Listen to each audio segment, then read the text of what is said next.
Muy bien, buenos días.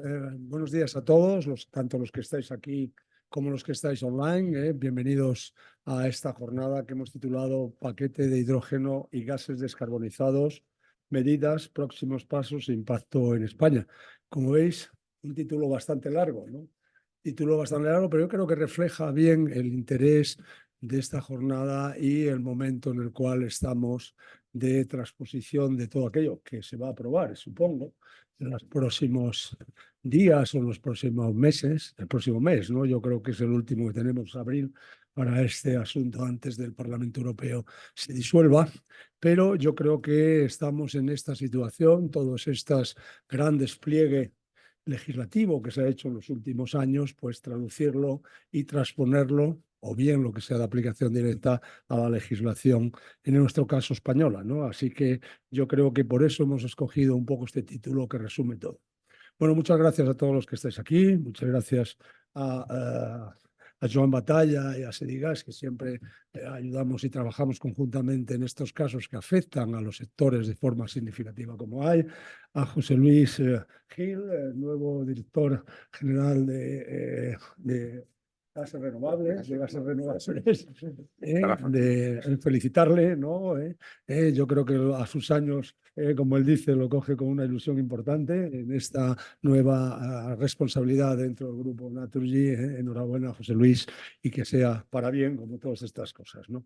Bueno, yo creo que en este plan de este año del club, pues esto como fundamental, ¿no? La transposición, todas aquellas, este gran empuje legislativo de los últimos años.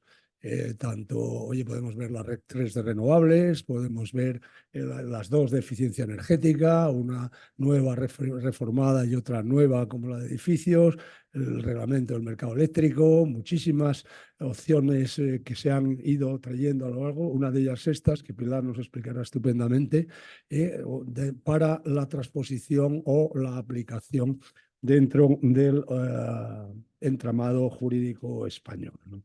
Bueno, esto es una directiva y un reglamento y hemos tratado, que tuvo muchas discusiones desde el año 21, yo creo que empezó en ello, con varias sesiones a final de este año pasado, en el cual ya se llegaron a un acuerdo, pero que deberá ser ratificado, por un lado, por el Parlamento Europeo. Yo creo que ya está establecida, luego veremos la fecha en la cual será, y también por el Consejo.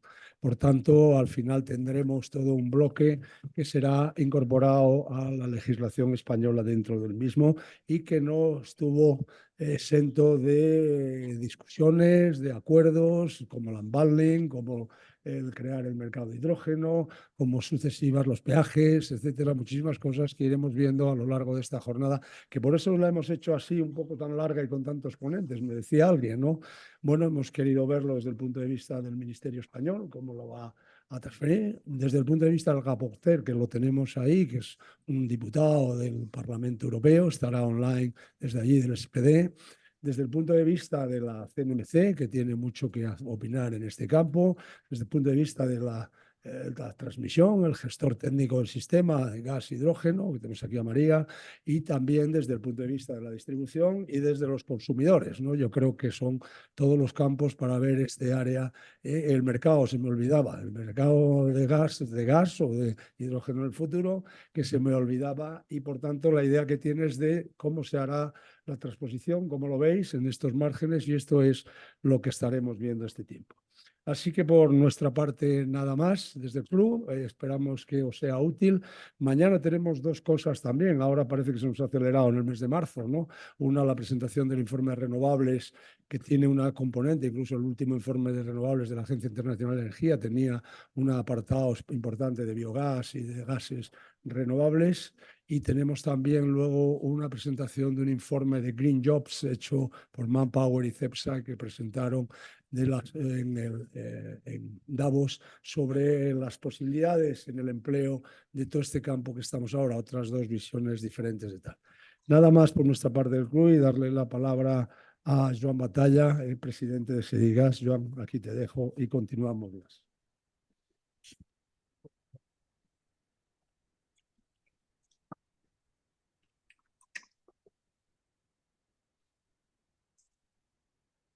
Muy buenos días a todos.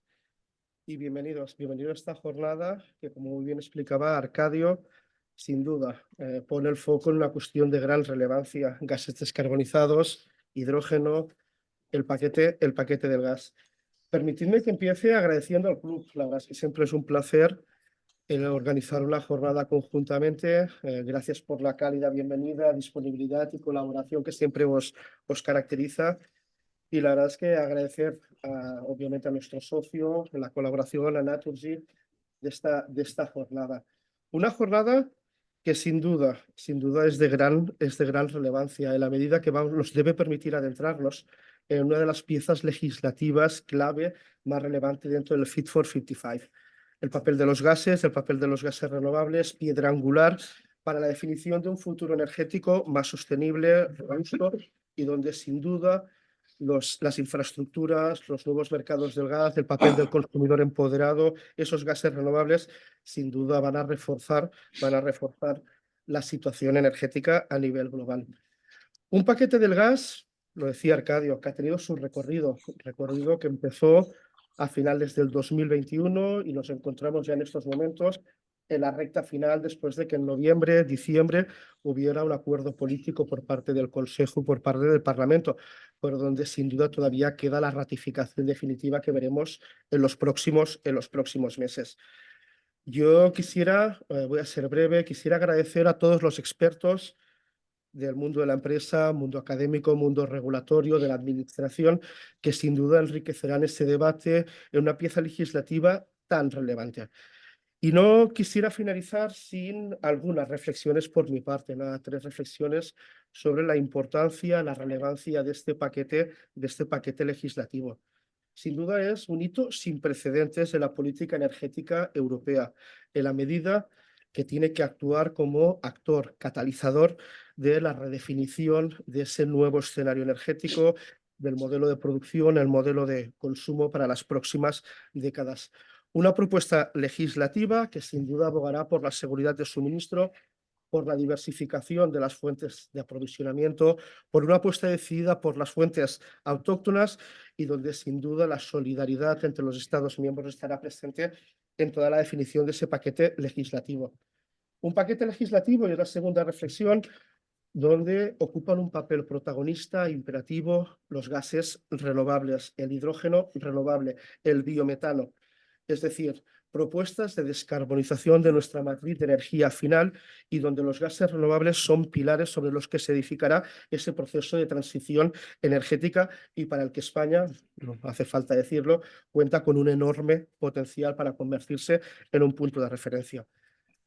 Son muchas las oportunidades que surgen de esta apuesta por los gases renovables, que van mucho más allá de la sostenibilidad, mucho más allá de la reducción de las emisiones de gases de efecto invernadero, sino que también nos permiten la diversificación, la cohesión territorial, la creación de empleo y riqueza en el territorio.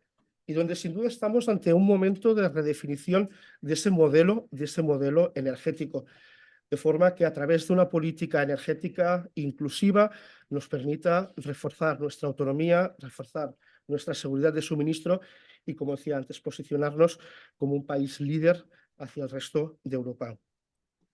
Y la última reflexión, sin duda ese tránsito no será fácil, no está exento de enormes desafíos.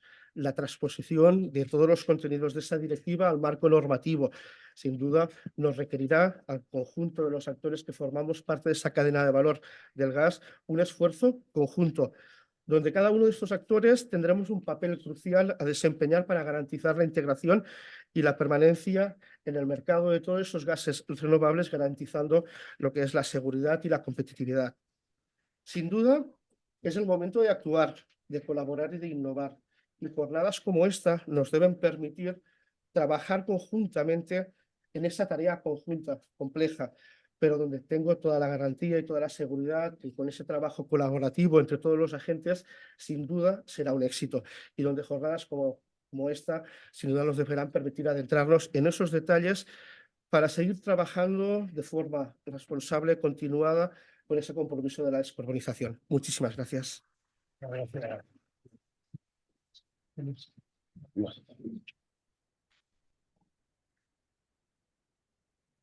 Buenos días a todos. Muchas gracias, Arcadio, muchas gracias, Joan, y muchas gracias a todos los asistentes.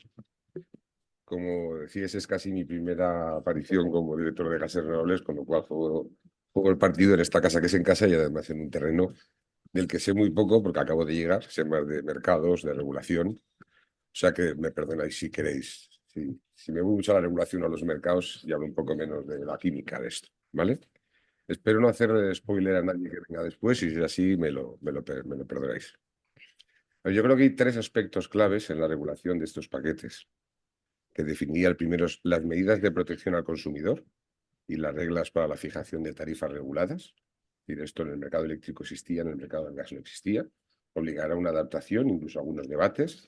En España los mercados regulados iban en función del consumo y en la directiva es en función del uso. Entonces esto genera unas discrepancias. Es verdad que las tarifas reguladas no son obligatorias, son voluntarias, pero la protección y la permitir las tarifas reguladas al sector doméstico y a las micropymes nos había un debate.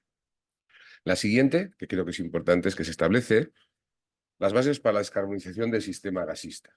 Digamos, la propia normativa refiere al objetivo del Repower Europe de 35 BCM, que por cuota a España le deberían corresponder casi 3,5 BCM o 35 teras, más o menos, pero en función del potencial podría ser elevado. En este momento nuestra hoja de ruta o nuestro borrador de PNIEC, más que nuestra hoja de ruta, pasa por 20 teras, con lo cual tendríamos que ir probablemente a ser aspiracionales y ser más intensos y multiplicar por 2. Y luego establece el primer marco normativo para el desarrollo del hidrógeno, ¿no? Y esto tiene tres características, básicamente. Uno, lo que llaman separación vertical, digamos, generación en redes, siguiendo el modelo tradicional del sector gasista, y la vertical, o sea, la vertical y la horizontal, sobre todo en el sector de transporte y distribución, para que haya, digamos, diferenciación, ¿vale?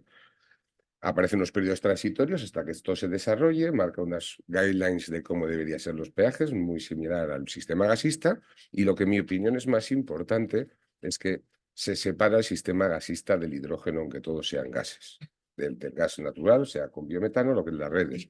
¿Por qué? Porque si no podríamos caer en la tentación de que los consumidores actuales de gas paguen las redes de hidrógeno del futuro de mañana. Y esto creo que sería un error grave, ¿vale? Entonces, una primera reflexión, esto es lo que hay, pero falta, es suficiente, faltan cosas. Yo os diría que hay tres cosas que se deben tener en cuenta porque es necesaria una planificación energética para afrontar esto más que cambios normativos. La primera es que cada Estado miembro es diferente. España es muy diferente a Suecia o Alemania, probablemente más parecido a Italia o Portugal, y no valen las soluciones universales para todos los países europeos. Y España debe defender la singularidad. No es lo mismo tener más sol que tener menos sol, no es tener lo mismo tener más residuos o más ganadería o más agricultura que tener menos residuos, menos ganadería y menos agricultura, ¿vale? Cada sector, cada segmento de consumo es diferente. No es lo mismo la industria gasintensiva que el sector doméstico, que una pyme, que la calefacción doméstica, que la calefacción de un hotel. Y eso debe ser tenido en consideración para desarrollar. Para todos los consumidores de un solo Estado miembro no valen soluciones universales.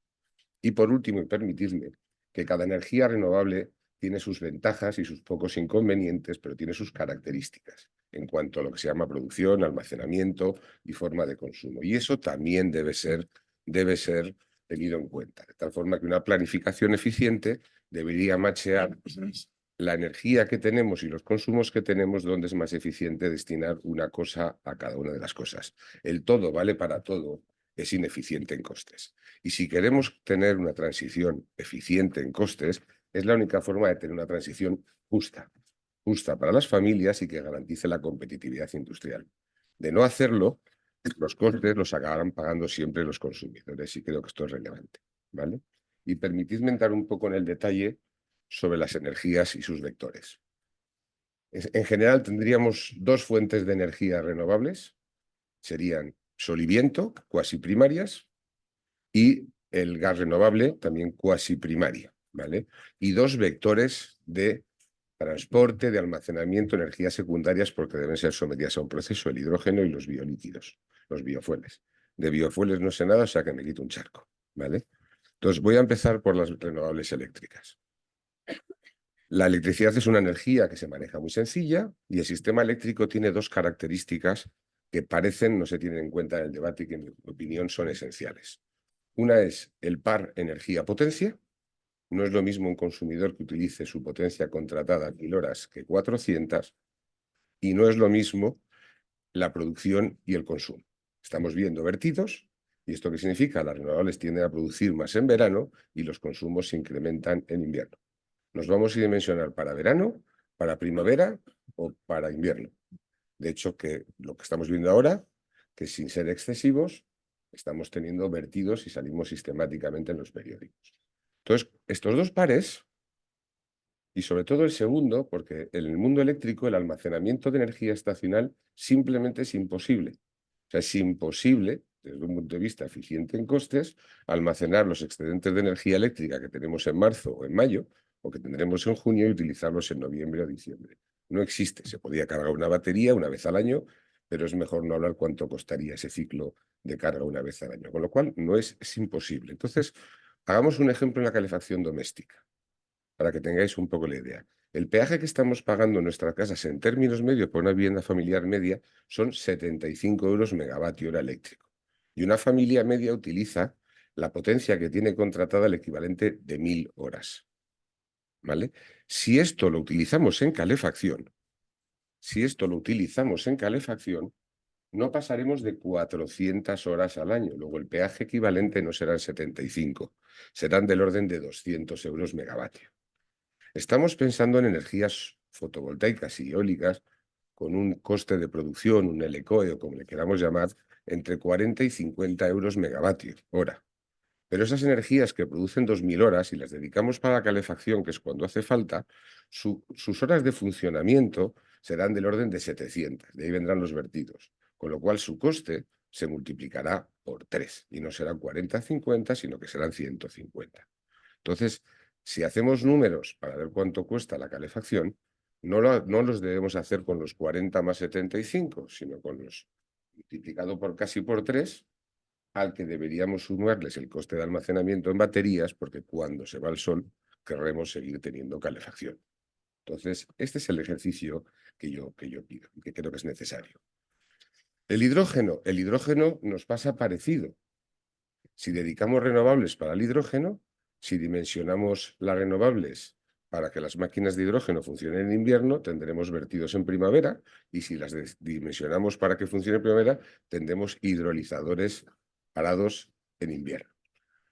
Entonces, este también es un debate que cuando se haga el hidrógeno debe tener en consideración, ¿no? El hidrógeno adicionalmente, podemos decir que conforme se avanza en la cadena va generando más dificultades. Parece ser que la hidrólisis más o menos puede estar controlada, el transporte empieza a ser más complicado y el uso final también es un poco más complicado. En este sentido, yo quiero abogar porque el CO2 biogénico, como ha hecho Portugal, ya os explico, digamos, utilizado como elemento de transporte del hidrógeno verde, permite aprovechar toda la cadena logística actual de la red de gas natural, ser transportado y distribuido por la red, almacenado en almacenamientos subterráneos y consumido con los equipos existentes sin tener que hacer inversiones. Con lo cual, esta es una cosa que no deberíamos olvidar. Cómo después transportamos y consumimos el hidrógeno. Se habla mucho de la producción de hidrógeno, pero se habla más bien poco de la distribución y el consumo. Y por último, el biometano. Una primera reflexión que os anticipaba es el objetivo de España de 20 teravatios, que yo creo que en línea con el REPower Europe y con esta nueva regulación debería multiplicarse por lo menos por 2, hasta los 40 teravatios, y hacer una reflexión. ¿Es eficiente producir electricidad al mediodía con biometano? El PNIEC establece un incremento de la capacidad de producción eléctrica con biometano. No tiene sentido hacer competir el biometano generando nuevas inversiones en motores para hacer electricidad cuando nos sobra la energía eléctrica y nos hará falta en otras partes. Y el potencial de biometano, porque a veces siempre se dice que este sistema es escaso. Es verdad que no es infinito, pero es suficiente. Según el estudio de Sedigas de Joan, estábamos hablando de unos 163 gigas. Si seguimos el modelo del del plan de Portugal, el PAP de Portugal, que creo que se ha aprobado este fin de semana, la semana pasada, este potencial se incrementa hasta 220 teras utilizando el CO2 como elemento de transporte del hidrógeno, CO2 biogénico, el que sale el excedente que sale de las plantas de biometano, ¿vale? Se incrementa hasta 220. Mirad, Portugal se ha puesto un objetivo del 40% del desarrollo sobre su potencial total. Han hecho un mapa total y han dicho que el 40% se desarrolla hasta 2030. Si España se pusiera un objetivo menos ambicioso y probablemente más realista, del 30%, estaríamos hablando de 66 teravatios hora al año.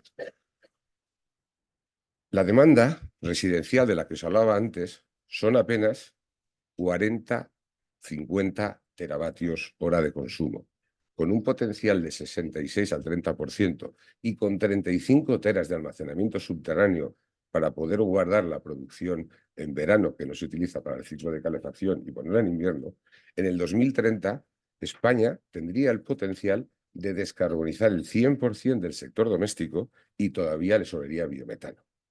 Entonces, yo creo, y como resumen, que si pretendemos hacer un net cero de verdad y nos queremos un net cero de verdad, no se puede renunciar a ninguna fuente de energía que nos ayude a hacerlo.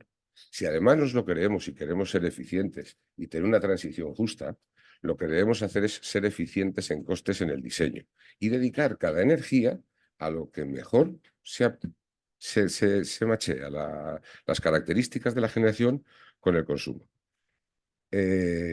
Sin más, oye, muchas gracias. Espero no he hecho el spoiler a ninguno y que tengáis un excelente y un magnífico debate. Muchas gracias.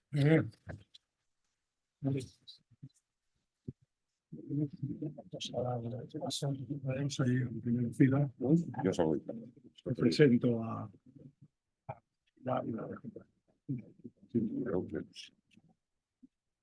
Muy bien, después de esta apertura y planteamiento de cuestiones generales, vamos a dar paso primero a la visión del Ministerio de cómo ven desde aquí esta incorporación. Y vamos a hacerlo con Pilar Sánchez. Pilar, siéntate aquí o ponte aquí, donde tú quieras.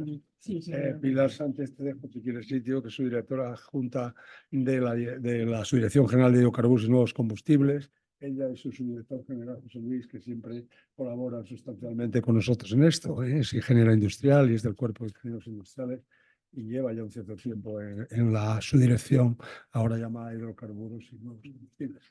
Pilar, te dejo aquí o sentada donde quieras. pues muchas gracias en el club por invitarnos una vez más, por darnos la oportunidad de compartir las novedades de este paquete de gas y de gases descarbonizados e hidrógeno que nos va a dar tanto trabajo. ¿La presentación se ve? No se ve aquí. Aquí no se ve. Vale, bueno, no os preocupéis, la veo ahí, perfecto. Yo no la veo bien. Aquí, ya la tengo. No va.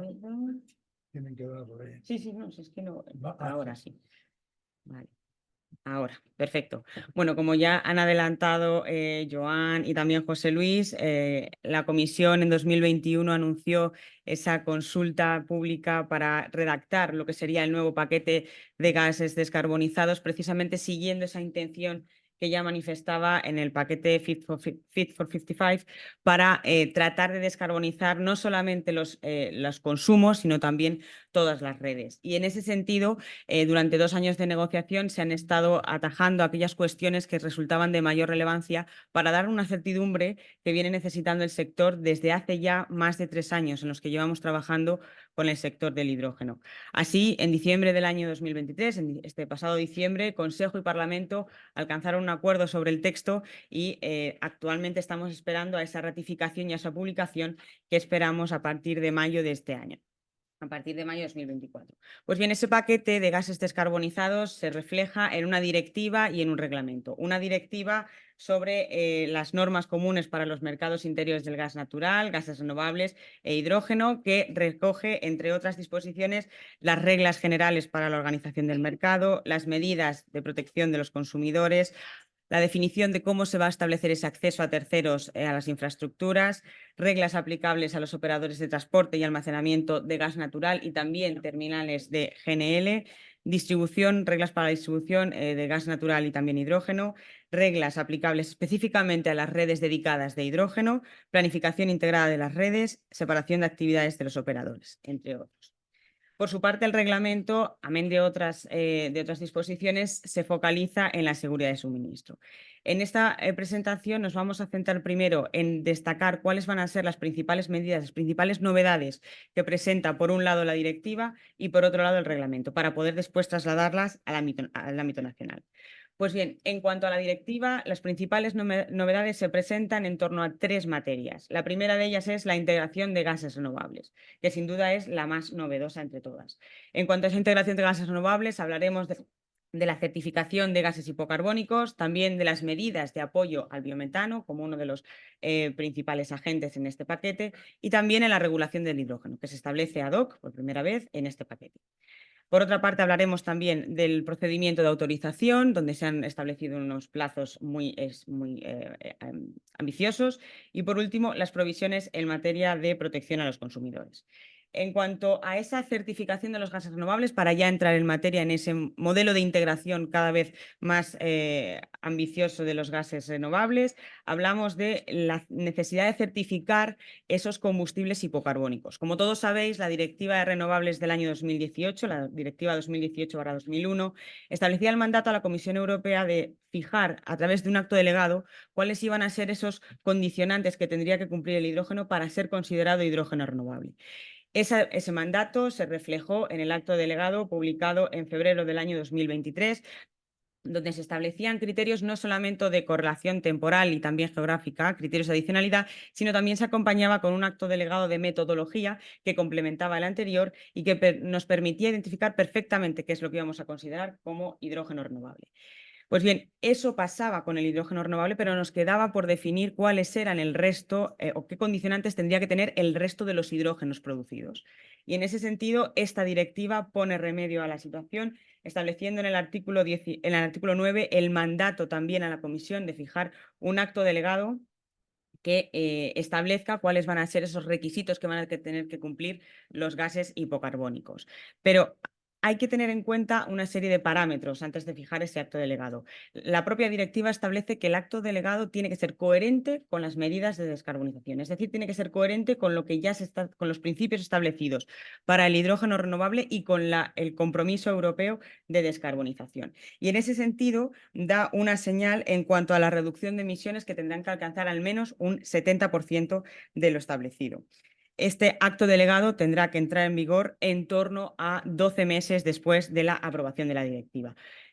Dicho esto, las obligaciones tendrán que aplicarse no solamente al combustible que produzcamos a nivel europeo, sino también al combustible importado. Y esto es especialmente relevante porque nos permite mantener nuestra competitividad en el entorno europeo.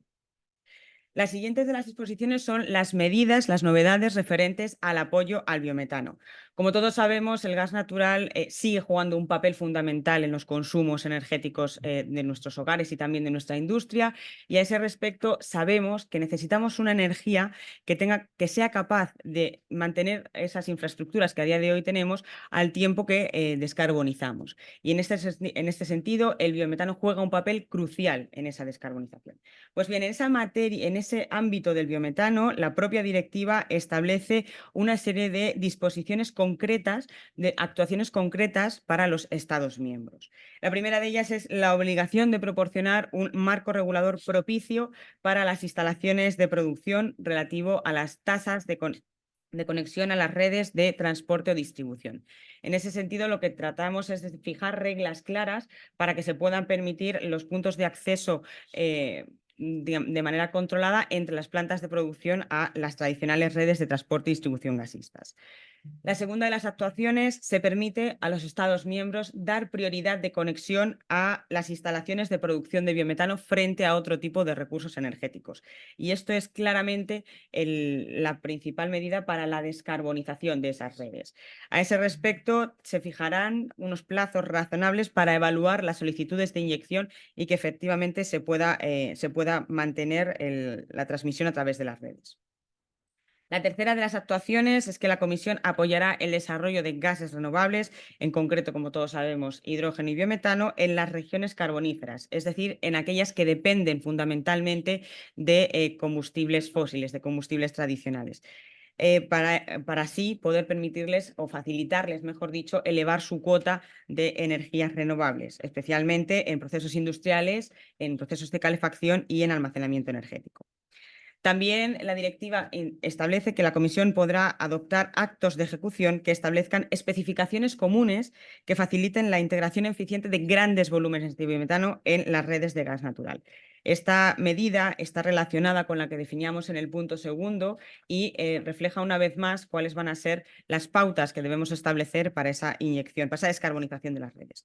Y por último, ENSOG realizará un seguimiento de los avances en la producción anual para evaluar si efectivamente estas medidas son suficientes o tenemos que apostar por medidas complementarias.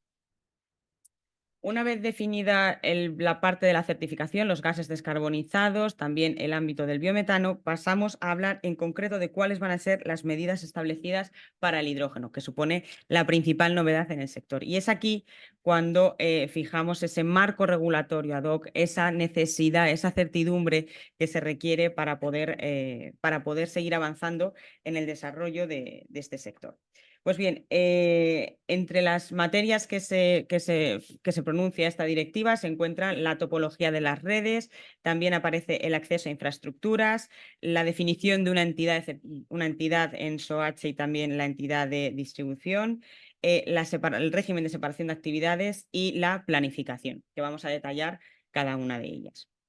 En relación a la tipología de las redes, la directiva por fin pone una definición a lo que vamos a considerar como sistema de hidrógeno, a diferencia de la denominación de las redes de gas natural que teníamos establecidos hasta el momento. Ese sistema de hidrógeno va a estar conformado por un conjunto de infraestructuras que van a dar la posibilidad de transferir el hidrógeno desde los puntos de producción hasta los puntos de consumo. En este sentido, hay que destacar que este sistema de hidrógeno, a diferencia de las redes de gas, no se basa en los rangos de presión que admiten estos tubos, sino que más bien se dedican a la funcionalidad de los mismos en función de cuáles van a ser los destinos o los usos que se le vayan a dar a estas infraestructuras. Pues bien, en primer lugar definimos las redes de transporte. Las redes de transporte van a ser aquellas que van a transportar hidrógeno a través de redes, terminales, almacenamientos y también interconexiones internacionales, sin perjuicio de que puedan abastecer a clientes de ámbito local, aunque no será su principal función. De esta manera, cualquier red que esté conectada directamente a un terminal, a un almacenamiento, a una interconexión o directamente a otra red, será automáticamente parte de la red de transporte, formará parte de las redes de transporte. Como complemento a estas redes de transporte aparecen las redes de distribución. Estas son aquellas que directamente no están conectadas a ninguna de las anteriores. Simplemente se dedican a llevar el hidrógeno a los consumidores finales fundamentalmente. De manera que se puede realizar un transporte local o regional del hidrógeno.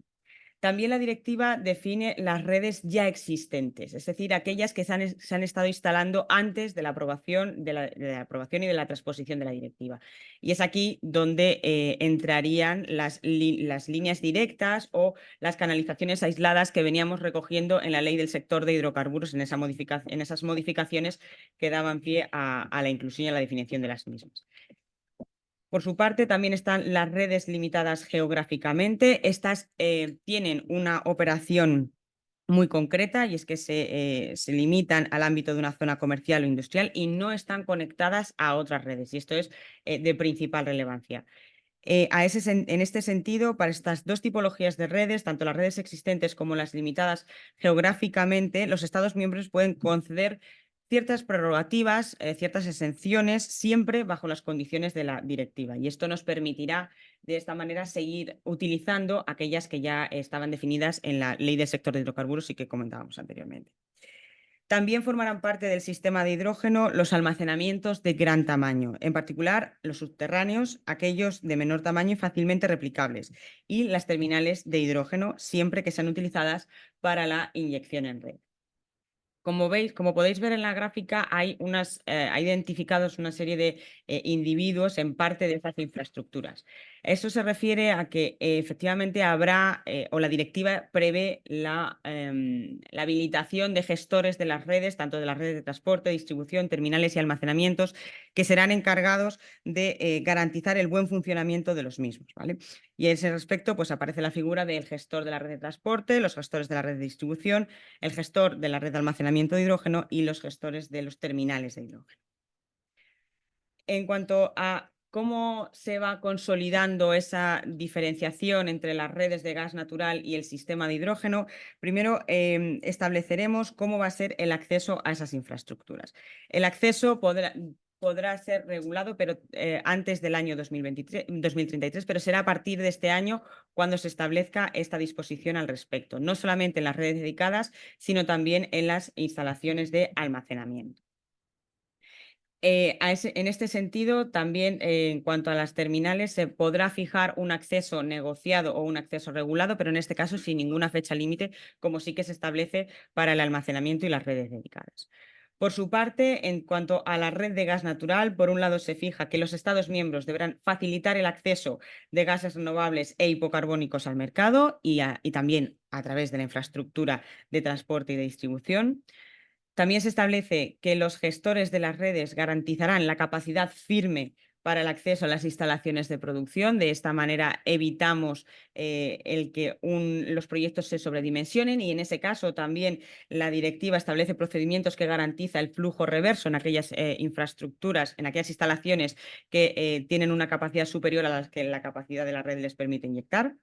También se permiten contratos a largo plazo sobre el gas renovable y el gas hipocarbónico, pero la principal novedad al respecto de la red de gas natural es que no se va a permitir la celebración de contratos a largo plazo para el suministro de gas natural fósil. Y aquellos que se celebren tendrán como fecha límite el año 2049. Y esto supone o refleja el claro compromiso de la Unión Europea en la descarbonización de estas redes, siendo una de las principales novedades. En relación con las tarifas, ya lo adelantaba antes también José Luis, se va a aplicar un descuento en esas tarifas de gas renovable y gas hipocarbónico bajo determinados términos. En concreto, se prevé un descuento del 100% en los puntos de entrada desde instalaciones de gases renovables y de hasta un 75% en los puntos de entrada cuando las instalaciones sean de producción de gases hipocarbónicos. También se prevén descuentos en tarifas de capacidad de transporte en puntos de entrada y salida en las instalaciones de almacenamiento de gas natural. Con todo ello, la Comisión va a revisar cada 5 años la aplicación de estos descuentos para determinar si efectivamente siguen siendo necesarios, si las instalaciones siguen sin tener rentabilidad de mutuo propio y así poder establecer cuáles van a ser las medidas aplicables y en cualquier caso se podrá establecer un mecanismo de compensación para los gestores que se vean afectados por ese descuento. Para completar ese sistema de hidrógeno que venimos definiendo durante las anteriores diapositivas, también la directiva prevé la creación de la entidad ENO, que básicamente estará formada por todos los gestores de la red de transporte de hidrógeno y la participación en la misma será de carácter obligatorio para estos. Estos gestores tendrán que estar certificados asimismo para poder participar. Por tanto, se trata de un organismo que va a estar separado del tradicional ENSO-G o ENSO-I, básicamente porque, como decíamos, esta separación de cada uno de los sectores pone de relieve la necesidad del impulso individualizado de cada uno de ellos. No obstante, se prevé que durante los primeros años y probablemente durante toda su vida tenga que estar colaborando tenga que haber una colaboración entre este tipo de gestores de la red. También aparece la entidad de distribución que será encargada que estará formada por los distribuidores de gas natural y también por los distribuidores de hidrógeno, con el fin de promover el buen funcionamiento de las redes y la gestión óptima de las mismas. Y en este caso, la participación para los gestores de la red de distribución será de carácter voluntario. En cuanto a las normas de separación de las actividades, hay una clara diferenciación entre el modelo de gas natural y el modelo de hidrógeno, aunque se prevé en la elaboración del mismo, de este modelo de hidrógeno, de una forma análoga con lo que se venía haciendo en el ámbito del gas natural.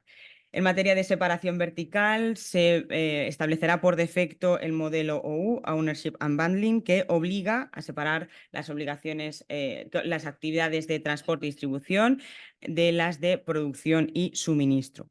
Por su parte, en materia de separación horizontal, se fijan preceptos para las actividades de transporte y distribución. En el ámbito del transporte, las redes de hidrógeno tendrán que ser los gestores de esas redes de transporte tendrán que ser independientes de las de gas natural o de electricidad, al menos en su forma jurídica.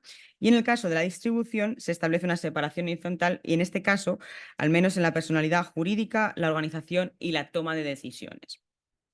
Además, las compañías de hidrógeno tienen que respetar siempre las normas de separación de cuentas. Las empresas, tanto de gas natural como de hidrógeno, llevarán en su contabilidad interna cuentas separadas para la realización de cada una de estas actividades: transporte, distribución de gas natural licuado, terminal de hidrógeno, almacenamientos de gas natural y de hidrógeno y transporte de hidrógeno, tal y como se les exigía estas actividades en el sector del gas natural, para evitar así discriminaciones y subvenciones cruzadas. Por último, y para completar las novedades que refleja esta directiva en materia de hidrógeno, se fijan disposiciones en relación con la planificación, con las necesidades de esa planificación. Yendo más allá del TYNDP, de hidrógeno elaborado por ENO, ya se ha mencionado que se prevé una guía para establecer los requisitos mínimos que tengan que contenerse en esas planificaciones. Pues bien, los gestores de la red de transporte tendrán que presentar una propuesta de plan de desarrollo para un horizonte de 10 años que deberá estar basado en escenarios conjuntos de gas, hidrógeno y electricidad. Puesto que será la participación de los tres sectores, estos escenarios tendrán que ser elaborados no solamente por ENO, sino también por los TSOs, por el gestor de las redes de hidrógeno y también por los distribuidores. Esto supondrá una necesaria cooperación entre los sectores energéticos. Hoy en día el hidrógeno todavía está más relacionado con el sector eléctrico, precisamente por esa necesidad por esa catalogación de hidrógeno como hidrógeno renovable, pero se prevé que en el futuro se asemeje más al sector gasista. Por tanto, es crucial esa colaboración de los tres partícipes. Por su parte, cada 4 años los gestores de la red de distribución de hidrógeno entregarán una planificación indicativa, en este caso de las redes. Aquí tendrán que considerar consumos difíciles de descarbonizar y reutilización de los gasoductos. También hay que destacar que para evitar restricciones en los flujos transfronterizos por la diferencia de calidad que se puede suministrar en la red en los puntos de interconexión, la propia directiva determina que los gestores de la red tendrán que garantizar que en esos puntos de interconexión hay un máximo de un 2% de blending de hidrógeno con gas natural, de manera que garanticemos unas condiciones de calidad del mismo para que sea seguro ese intercambio. Una vez definidas las novedades en relación con la integración de los gases renovables hipocarbónicos, pasamos a tratar cuáles van a ser las provisiones sobre los procedimientos de autorización. Y es aquí donde la directiva refleja un plazo máximo de 2 años para autorizar tanto instalaciones de gas natural, de producción de hidrógeno, como infraestructuras del sistema de hidrógeno. La definición de estos 2 años resulta muy ambiciosa en términos de autorización, teniendo en cuenta que dentro de la misma se considera desde la solicitud de la instalación hasta la final aprobación. Por tanto, tendremos que acotar claramente cuáles van a ser esos pasos que se pueden incluir y hasta qué punto podemos llegar a ese plazo tan exigente que se establece en esa directiva. Para terminar con las principales novedades dentro del ámbito de la directiva, hablaremos de las provisiones en materias de protección de los consumidores. En este sentido, se refuerzan las provisiones en materia de protección de los consumidores y se amplía la cobertura también al ámbito del hidrógeno. Los clientes conectados a las redes del hidrógeno deberán beneficiarse de las mismas condiciones, de las mismas protecciones que se establecen para las redes de gas natural. Se reconoce además la particularidad del desmantelamiento de la red de gas y el efecto que este va a tener en los clientes más vulnerables. Por ello, la Comisión tendrá en cuenta criterios de protección de los consumidores vulnerables y así lo deberá reflejar cuando planifique y lleve a cabo una eliminación progresiva o un desmantelamiento de la red de distribución de gas, teniendo siempre en cuenta las bases establecidas en su planificación energética. Finalmente, se establece la obligación para los Estados miembros de crear un régimen de suministradores de último recurso, que es algo que ya tenemos establecido a nivel nacional, de forma que se asegure la continuidad en el suministro de los clientes domésticos. No obstante, no será obligatorio contar con una tarifa de último recurso. En el ámbito concreto del gas natural, ante el panorama geopolítico que condiciona o que puede condicionar el suministro en los próximos meses, la directiva establece o prevé una serie de normas para la posible fijación de precios que permitan intervenirlos en casos excepcionales. En concreto, estas intervenciones se aplicarán a tres nichos específicos. El primero de ellos a clientes vulnerables y clientes afectados por la pobreza energética. El segundo de ellos, hogares y microempresas. Y el tercero, pymes, hogares y servicios sociales esenciales. Solamente en caso de crisis que haya sido posteriormente declarada, como veremos en el proceso de la siguiente diapositiva. Para poder aplicar esas intervenciones hay que cumplir con una serie de criterios que son acumulativos. Es decir, cuando se fijen criterios para los clientes vulnerables o afectados, estos mismos se deberán mantener para poner una fijación de precios sobre hogares y microempresas y los mismos para hogares y servicios esenciales, evidentemente complementados con otros.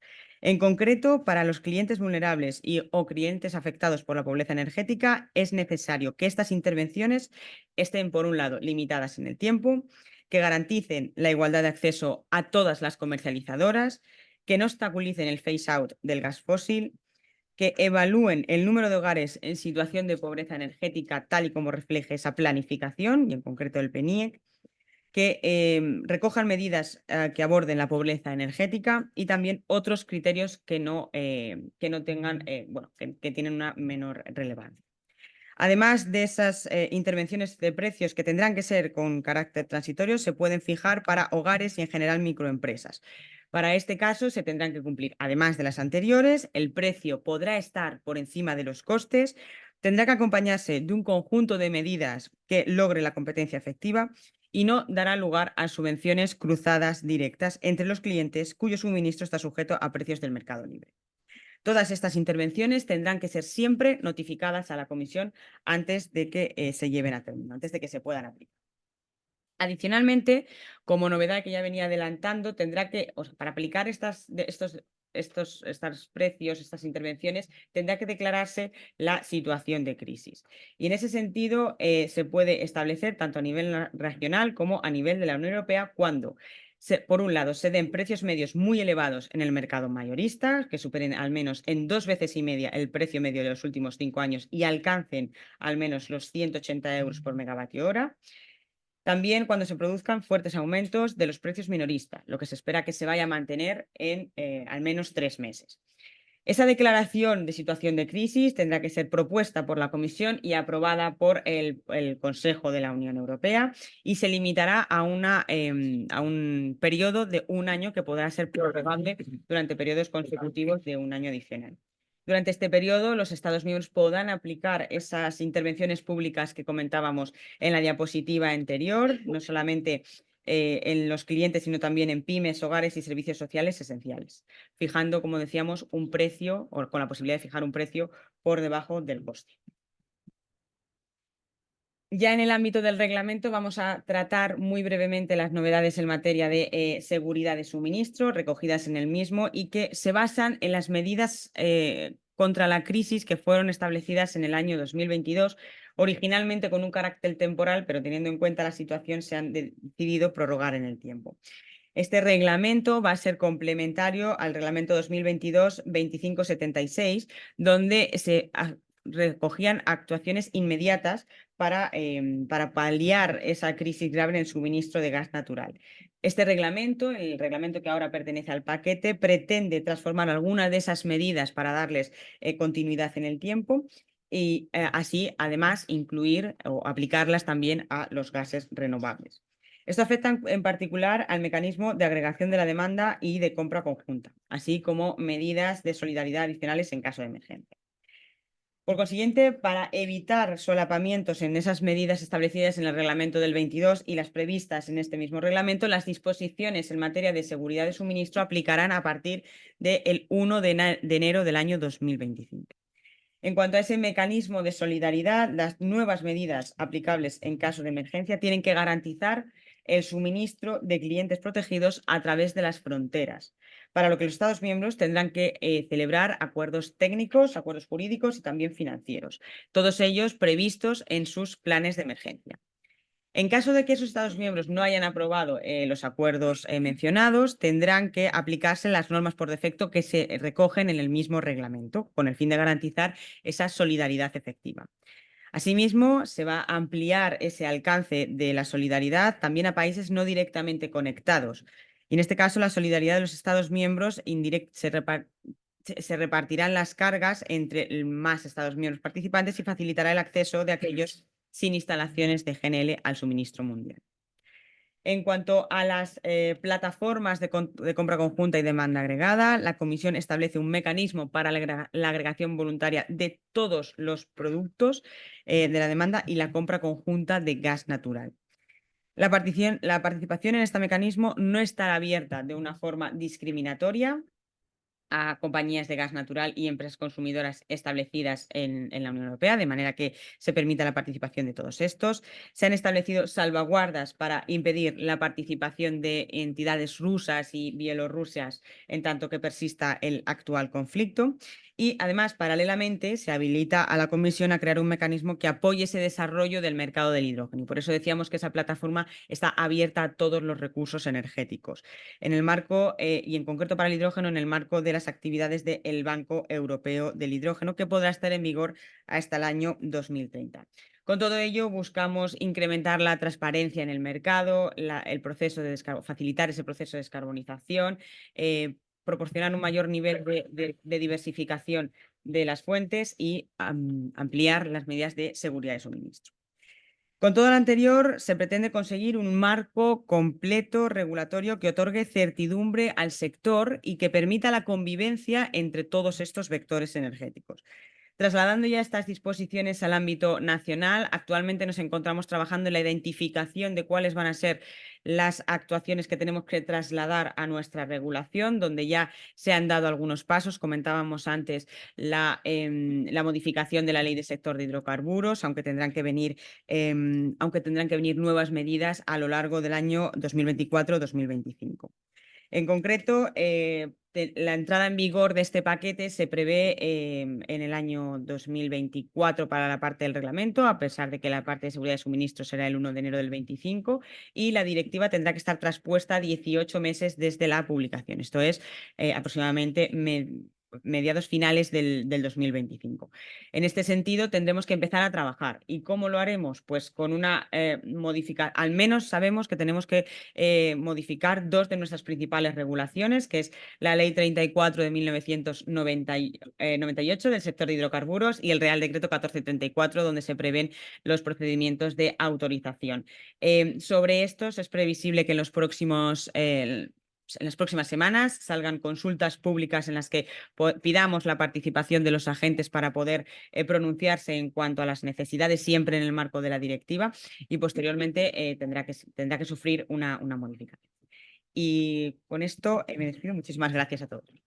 Aunque vamos un poco tarde, pero yo creo que son importantes. También los que estáis aquí, si queréis alguno preguntarle, no tenemos mucho tiempo, pero vamos a hacerlo. Tienes aquí algunas que van de lo general a lo particular, ¿no? La primera es, ¿cuál es la valoración general del paquete por parte del Ministerio en base a nuestro sistema energético? De todos los elementos que ha mencionado, ¿cuál considera que es más compleja la integración? Vale. Yo creo que es el más general. Y luego te diría otra que hay aquí con... bueno, ya son más particulares. Si quieres, contesta esta general y luego te digo las dos o tres más particulares. Si alguien por aquí quiere preguntarle algo, Pilar estaría encantada. Bueno, con respecto a la valoración... Ponte cerca. Sí, yo creo que se me oye. Con respecto a la valoración que hacemos del paquete, creemos que, aun siendo bastante ambicioso, va en la línea de las medidas que estábamos desarrollando hasta el momento. Por tanto, nosotros estamos satisfechos, creemos que la presidencia ha hecho, muchas gracias. La presidencia ha hecho una labor magnífica, especialmente en estos últimos meses, cuando se han acordado la mayoría de los puntos que podían ser conflictivos. Por tanto, yo creo que el resultado ha sido bastante satisfactorio. Lo más difícil. Lo más difícil. Bueno, yo creo que hay muchas cosas difíciles, pero quizá la adaptabilidad y cómo vamos a priorizar esa descarbonización de la infraestructura, cómo vamos a permitir o facilitar ese acceso, será uno de los principales retos. Vamos a pasar a algunas cosas más concretas. Nos preguntan desde el chat, le agradeceré mucho si pudiera explicar, aparte de dar las gracias, en qué consistirán las limitaciones de los contratos a largo plazo de suministro de gas fósil. ¿A quién aplicaría? ¿Suministradores? ¿Clientes? Aquí, bueno, principalmente los contratos de gas natural se hace a nivel empresarial, es decir, la administración no tenemos participación en los mismos. Por tanto, con ese mandato establecido en la directiva y en el reglamento, bueno, especialmente en el reglamento, lo que tendrán que hacer cuando se firmen esos contratos es efectivamente ponerle una fecha límite para la posible aplicación de los mismos. Entonces tendremos que ver cómo trasladamos eso al ámbito nacional, pero igualmente tendrán que ser las propias empresas que limiten esos contratos. La siguiente que tengo es, ¿cuál es la diferencia entre hidrógeno hipocarbónico e hidrógeno renovable? Bueno, esa yo creo que estaba resuelta el con la ahorro primera diapositiva. del 70% de gases de efecto invernadero aplica a ambos. Aplica ambas.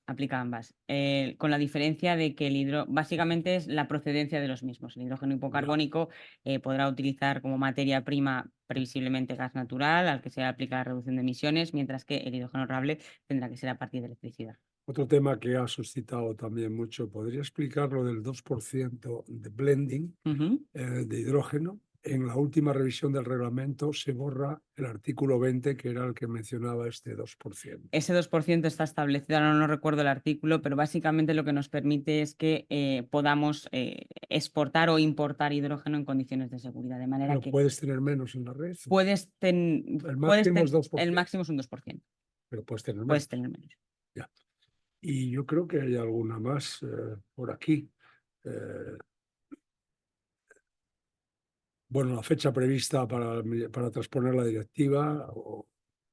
Sí, esa también me gustaría a mí saberla. Pues Básicamente, pues cuando se es- apruebe la directiva, pues intentaremos tener el texto a la mayor brevedad posible. ¿Alguna pregunta que tengáis por aquí o queráis hacerle?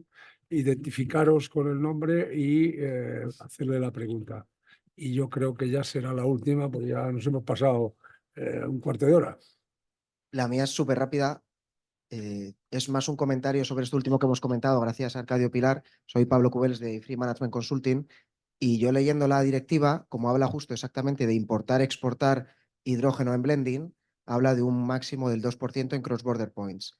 Pero mi pregunta sería, ¿no puede ser que, por ejemplo, España tenga un 5% por la red y en el momento en que va a llevarlo a Francia, ahí se esté asegurando que ese gas solo tiene un 2%? Antes le preguntamos. Hay otra última y decimos las dos y le contesta Genial. Pilar a las dos. Perfecto. Lo de que haya más en un sitio y menos en otro y se mezcle.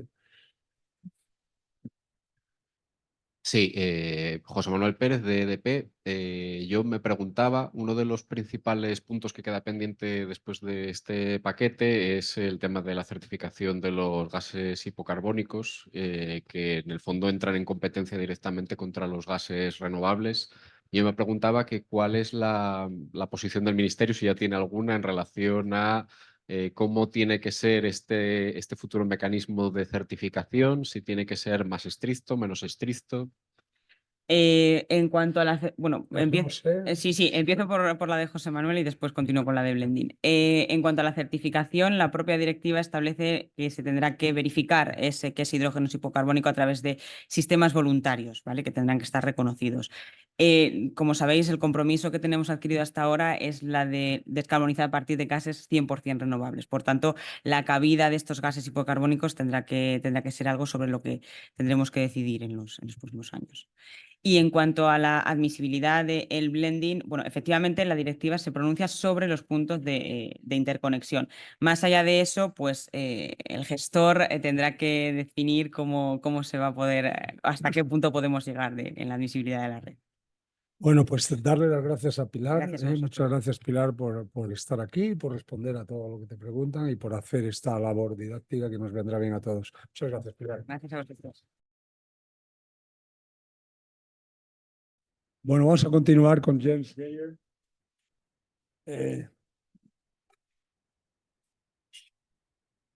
Good morning. We are going to switch to English. Good morning, Mr. Mayor, Mr. Geyer. Pleasure of having you here. Could you hear me? No. Yes, I can hear you. Could you hear me? Yes, I can hear you. Yes. Okay. We can hear you in this. Thank you very much. This delay. Sorry for this delay. I think we are very interested in all these issues. Mr. Geyer, he was the rapporteur. He was the rapporteur of these directives in the European Parliament. He comes from the SPD. He is an MP from the SPD from Germany. He worked in the private sector before entering in politics in this year. Mr. Geyer, the floor is yours. Yeah, thank you very much. I'm. Do you hear me in the room?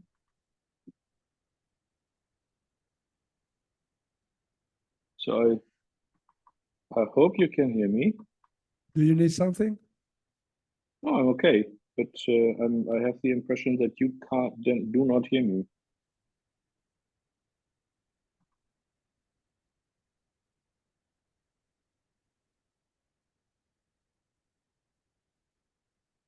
Okay, that seems to be a problem on your side. I start anyway since my time is limited. Can hear him? Yeah. Very sorry. Okay, he can hear you. They can hear you.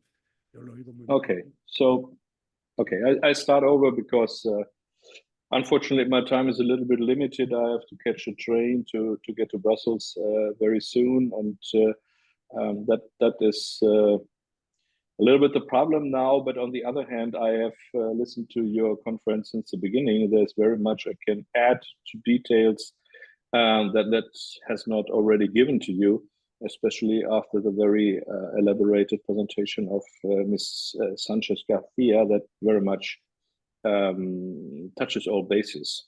So let me just focus on 7 points that are of importance to the European Parliament and to me in person. Parliament has taken the position that hydrogen should be used, especially in the hard to decarbonize sectors of industry like steel and chemical industries, and of the hard to abate sectors in transportation like aviation, maritime, or trains or heavy trucks. Our impression was that when our Commission has proposed the hydrogen package, that the Commission regarded Europe, to take it a little bit ironically, like an undiscovered continent. So what they had in mind is creating a market from scratch, and they did not recognize that there are already stakeholders on the market, enterprises, pipelines, networks, all that existed very much. And what they had in mind would create a lot of investment bottlenecks that we have removed. So instead of unbundling rules, we applied unbundling rules to the hydrogen network operators in line with the best practice that we already have in the gas and electricity market. And this applies in particular to vertical unbundling between production and transport of hydrogen within a group of undertakings. So the Article 62 gives the member state the flexibility to choose the unbundling model for hydrogen transmission system operators that is most appropriate to the country.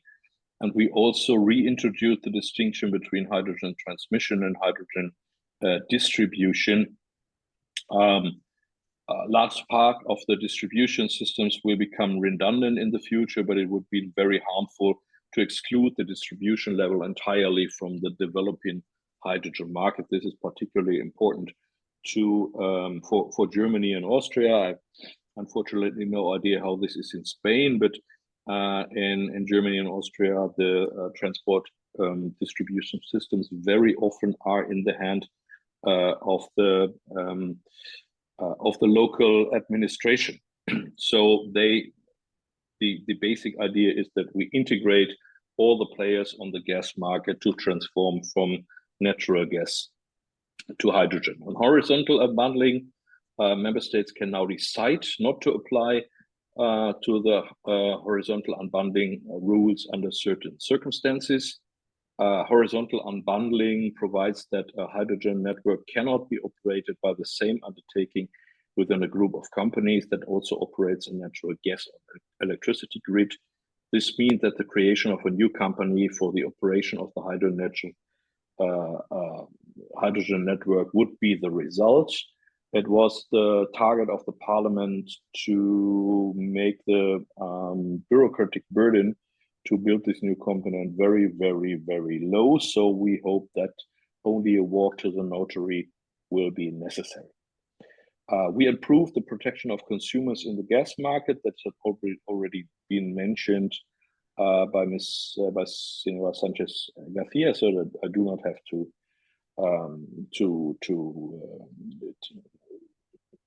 tell that again to you.